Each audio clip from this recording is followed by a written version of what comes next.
Kim ortiqcha so'zlarni tark etsa, unga hikmat beriladi.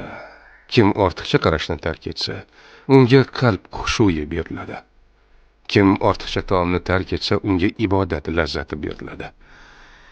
Kim ortiqcha kulishni tark etsa, unga haybat beriladi. Kim mazaxni tark etsa, unga baho beriladi. Kim dunyo muhabbatini tark etsa, unga oxirat muhabbati beriladi. Kim boshqalar aybi bilan mashg'ul bo'lishni tark etsa, unga o'z aybini isloh qilish beriladi. Kimning kulgusi ko'paysa, haybati ozayadi. Kimning so'zi ko'paysa, uning xatosi ko'payadi. Kim insonlarni kamsitsa, o'zi ham kamsitiladi. Kim biror narsaga ko'p mashg'ul bo'lsa, shu kasbi bilan taniladi.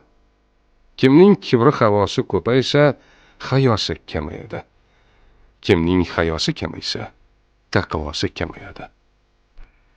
Kimning taqvosi kamaysa, qalbi o'ladi.